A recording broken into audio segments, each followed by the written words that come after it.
ولی کے پہچاننے کے لیے کرامت شرط نہیں ہے، کرامت ایک ذریعہ ہے، ضروری نہیں ہے۔ کتنے اولیاء ہیں جن کی کرامات ہمارے تک نہیں پہنچی لیکن وہ اللہ کے ولی ہیں۔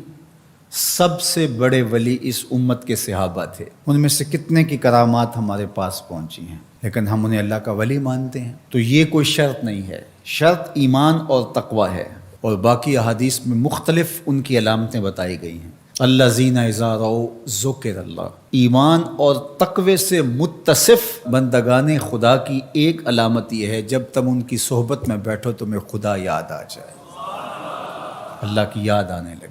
تو کرامت معیار ولایت نہیں ہے اور شرط ولایت بھی نہیں ہے۔ تھوک کے حساب سے مارکیٹ میں بہت سارے لوگوں کی جعلی کرامات موجود ہیں، تو اولیاء کے لیے ہم عقیدت اور محبت کے جذبات رکھتے ہیں تو پھر مارکیٹ میں 2 نمبر بھی اس کا آئے گا۔ اور ہمیں پتہ ہے غذائی اجناس سے لے کر کے ادویات تک اور دیگر ضروریات زندگی تک کہ اصل کیا ہے اور نقل کیا ہے، تو ہمیں اس میں بھی غور و فکر کرنا چاہیے کہ اصل کیا ہے اور نقل کیا ہے، نہ یہ کہ ہم چند بدطینت لوگوں کی وجہ سے حقیقت کا انکار کر دیں۔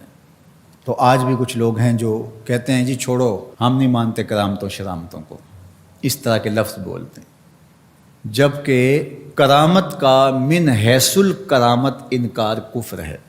اگر کوئی کہے میں کرامت کو ہی نہیں مانتا تو یہ کفر ہے۔ وہ کرامتیں جن کا بیان قرآن مجید میں موجود ہے، جس طرح آصف بن برخیہ کا تخت بلقیس لانا، حضرت مریم سلام اللہ علیہا کے حجرے میں بے موسم پھلوں کا آنا، اصحاب کہف کا 300 سے زائد سال کا عرصہ سوئے رہنا کھائے پیے بغیر، اور رب ان کی کروٹیں بھی بدلتا رہا، یہ قرآن میں مذکور ہے۔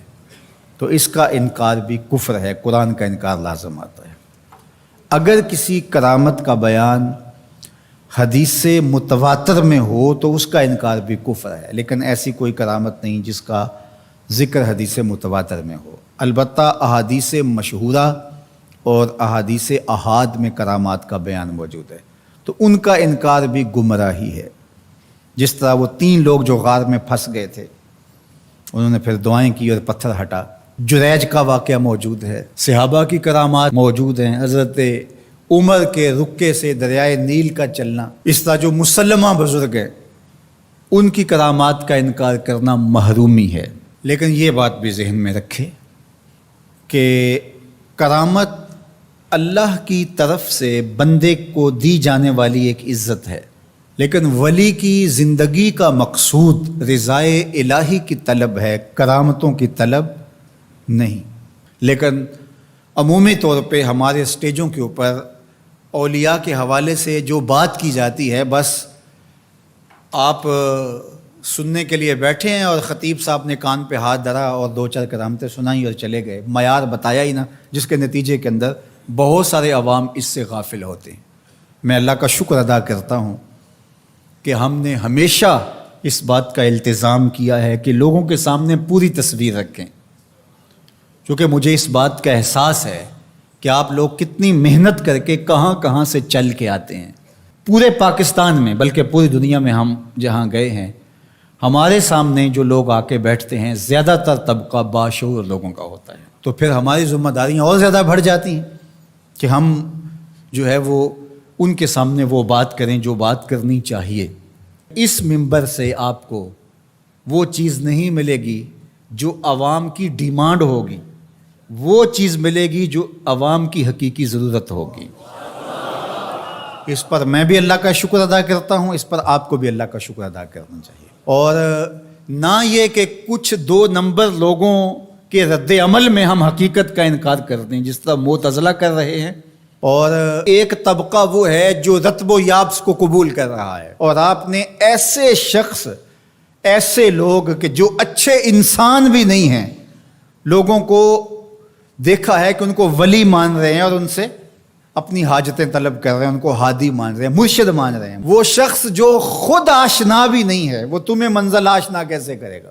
میں کتنے لوگوں کو جانتا ہوں جن کو فہم دین ہی میسر نہیں ہے. یہ میں ان لوگوں کی بات نہیں کر رہا جو منہ دراز ہیں اور بالکل ننگ دھڑنگ ہیں، ان کی بات نہیں کر رہا. جو بظاہر حلیے میں بھی ہیں ان کا فہم دینی ناقص ہے. کتنے ایسے علماء کو جانتا ہوں ان کی توحید کا تصور ناقص ہے. تو یہ بدبختی ہوتی ہے. اب وہ کیا کسی کی رہنمائی کریں گے؟ جو خود ڈوب رہا ہے وہ کسی کا ہاتھ کیسے پکڑے گا؟ لیکن عوام ظاہر ہے ان کے گرد آئے اور ان کا کاروبار چمک رہا ہے، اور کرامتیں ہیں کہ تھوک کے حساب سے بنتی ہیں، اور پھر اس کی مارکیٹنگ کرنے والے بھی ہوتے ہیں، اور پھر اسی بنیاد پر ہی جو ہے وہ ان کا سارا سلسلہ چلتا ہے. اللہ کے ولی یہ نہیں چاہتے کہ ہماری کرامات ظاہر ہوں اور لوگ ہماری طرف لپکیں ہماری کرامت کی وجہ سے. یہ نہیں ہے. الکرامات حیض الرجال. جس طرح عورتیں ایام مخصوصہ کو چھپاتی ہیں، اللہ کے ولی بھی چھپاتے ہیں. وہ نہیں چاہتے کہ ہم اس حوالے سے جو ہے وہ پہچانے جائیں. باقی دور موجود کے اندر کسی صالح متقی شخص کی کوئی ایسی بات سامنے آئے تو شریعت کے میزان پہ پرکھا جائے. اگر وہ شریعت سے متصادم نہیں ہے تو مان لینے میں کوئی حرج نہیں ہے. لیکن اگر کسی کی سمجھ میں نہیں بھی آتا تو فرق نہیں پڑتا. لیکن کسی ولی سے کوئی دشمنی نہ رکھے. جو کسی ولی سے دشمنی رکھے تو اللہ فرماتا اس کا میرے ساتھ اعلان جنگ ہے، تو وہ پھر شخص محروم کر دیا جاتا ہے.